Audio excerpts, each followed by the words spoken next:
Enough to knock me out, but I'm still holding the throne. You'll never know till it's over. So pretty it hurts. Just beware of the thorns. Hello everybody. How's everybody doing? This is I kind of touched on this once before, but I'm going to do it again because I'm going to make it more personal this time. It's about faith in prison. So if you're new, subscribe, comment, share, hit that notification. Let's do this. When you go to prison, I didn't go to a lot of services because, well, the stigma with it, wasn't because I was afraid of anybody or anything like that. It was because, well, two reasons that a lot of people go run around with a Bible in their hand all the time. One is they're, have those bad cases, or two, they're trying to look good for the parole board, and that never works. And I didn't want to be one of those type of people. And there was people like me that would pray in the cell and stuff. When I was at the walls, every night, I thank God for making it through another day. And I ain't trying to push my Christian faith off on anybody. I ain't trying. I'm going to be talking about other faiths too here a little bit, but this is more concerned with me. And then I never did go to any services while I was at the walls, but I did, except for one time, and I'll tell you about that in a minute. But I did read the Bible, and I prayed, But there was one day there was I was raised Baptist and Lutheran. I went to both churches, and I really couldn't get into the Baptist thing because, not to put in Baptist down, but it seemed like every Sunday it was the same thing, fire and brimstone. Preaching, they're up there yelling and getting into it, But every Sunday it was the same. But and the Lutheran churches are more about singing. They'll preach for a little bit and then they'll sing, and it seemed like every time I had a service it was something different. Well, one day they was having Christian services, and a couple guys came back and said, "Hey, Pastor Lang next week is going to have somebody from East Germany, and he would like you to be there to help translate." And we told him you knew German and everything, and I said, "Man, it's been a long time since I spoke German, and I don't know if it's that good." So anyway, I went to that service and talked to her, and while Pastor Lang was talking to people about personal things, I answered questions. I translated back and forth for people, Sometimes I had trouble, sometimes it was quite easy. And so that was kind of fun. But I noticed that it wasn't like it was later, where everybody's running around with a Bible in their hand. We call them Bible thumpers, jailhouse religion. There wasn't a whole lot of that at the walls. I think a lot of people read in their cell, but to me it seemed like the ones who were most devoted, and I'm just saying from my experience here, in their faith at that time were some Muslims. Now, I never went to any of their services, so I don't know anything about that. But there was one that was in the school, and I talked to him all the time, and he had it seemed like he had a problem with the others. He said they wasn't, practicing what the Quran taught them, and I didn't know. To me, it seemed like they was, pretty devoted to their faith, but he didn't seem to think so. But they would pray all the time, I think 5 times a day or something like that. To me, that shows devotion. Later on, there's people who became Odinists. Now, there's 2 types of Odinists in prison. There's those who use it for because of their racial ideology. They're not really true Odinists. But I have met a few, actually just a couple, that were, to me, really faithful in what they practiced. One was John Evans, and another one was Jason Budemeyer. And in fact, Jason Budemeyer actually translated some books from Old Norse. Then there was this Jew that we called Frenchie. Now here's the thing. For you to have services, you gotta have 5 or more people. They ain't gonna start a service if there's less than 5. They feel that there's no reason to. There's not enough people. That's why at Licking there was no Lutheran services, even though there were a few Lutherans.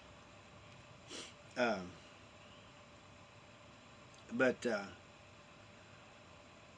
this Jew, Orthodox Jew named Frenchie, I got to liking him. We became kind of good friends, but he comes up and tells me one day, he says, he tells Maselli too. He goes, man, I can't have like Jewish services, but I can get a thing together for my Jewish practices, but I have to have 5 or more people.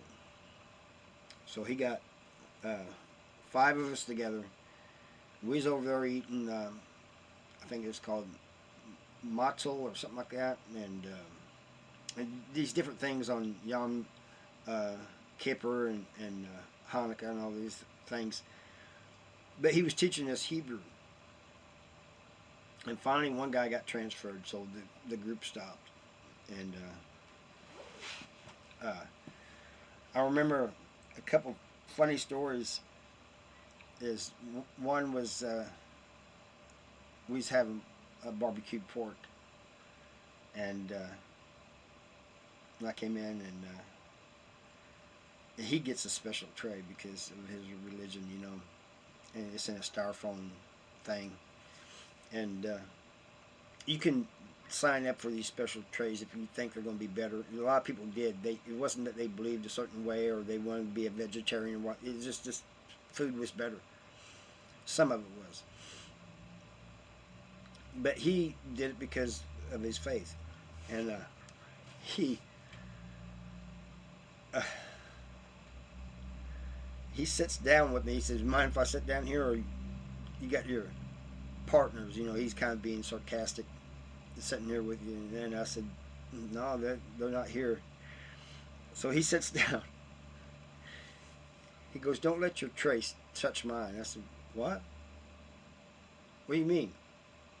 He goes, you got a swine on your tray. I don't want it touching my tray.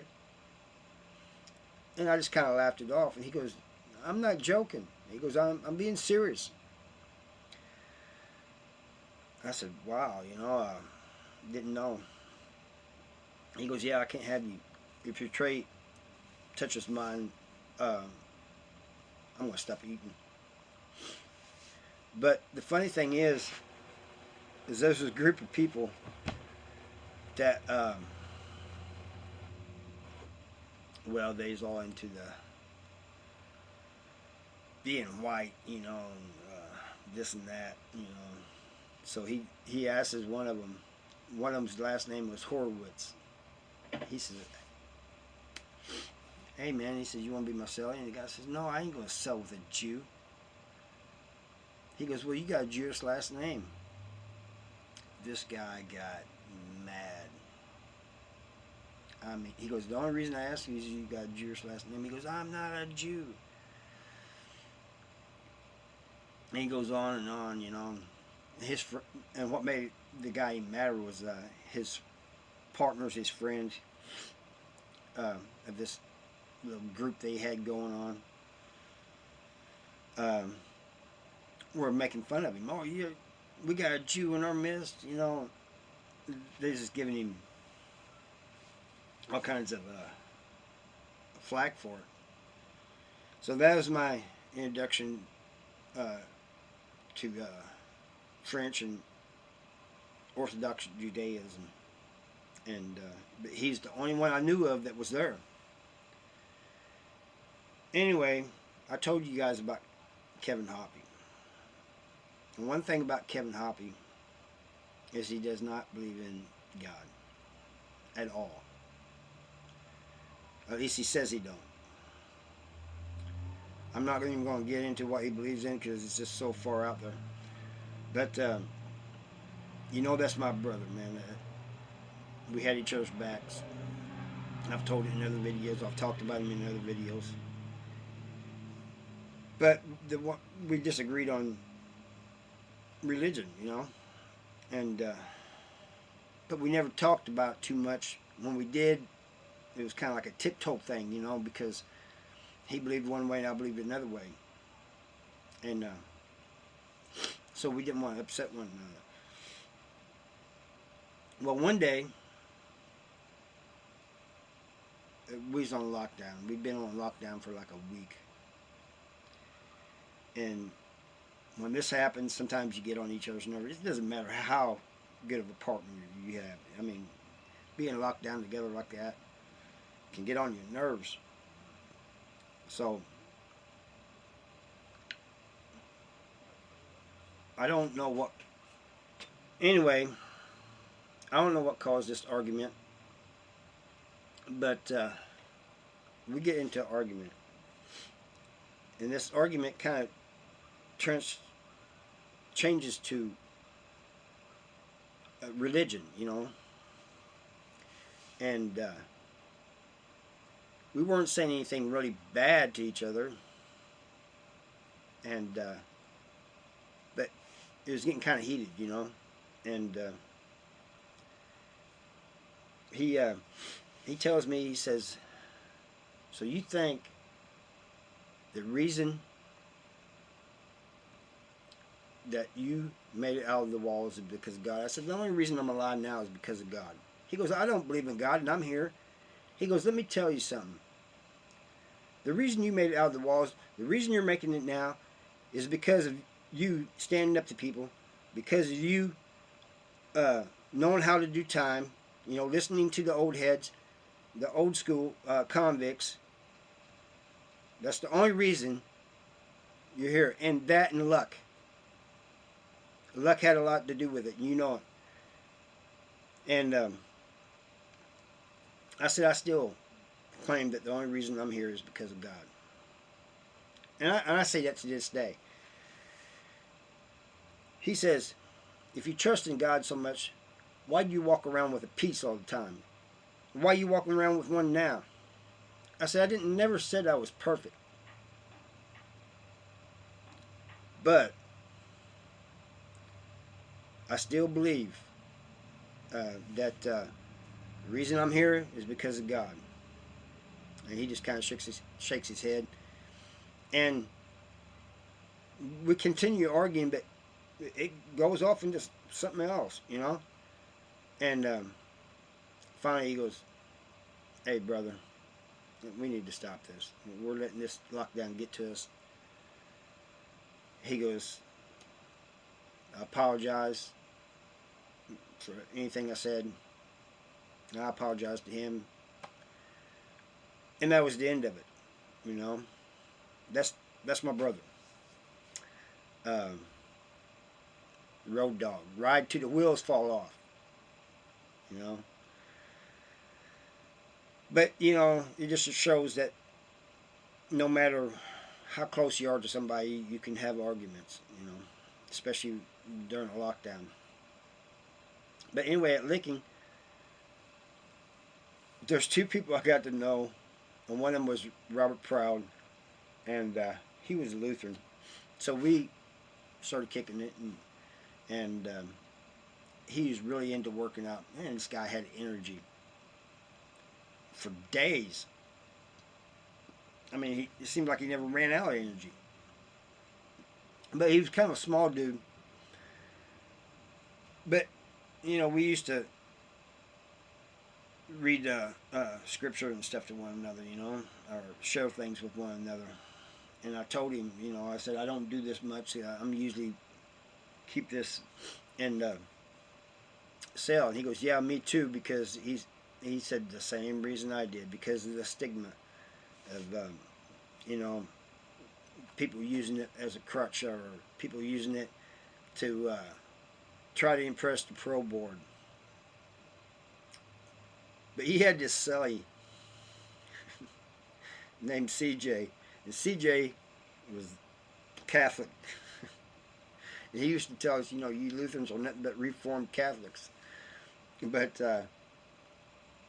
one day, CJ and I are standing up front. Well, I'm standing out there, and he comes over, you know, and he's talking to me, and he's just kind of like mean mugging everybody, you know. This is what he did. He did that all the time, and he goes, and he pointed at somebody. Look at him, Harvey. Look at him, you know, and say all these bad things about him, and so I don't know how it came up, but he told me that he was Irish Catholic, and I said, I heard Catholics have a lot of children. Now CJ's got this dry sense of humor. You never know when he's joking. He goes, that's just a polite way of saying my mom was a prostitute. I said, no. You know, I thought he was being serious. I said, that's not what I'm saying at all. And then I see him crack a smile. And so that was CJ for you. And that was, but he told me, you know, he told me a little bit about being Irish Catholic and everything. But, he's a good dude, you know. But anyway, he used to talk.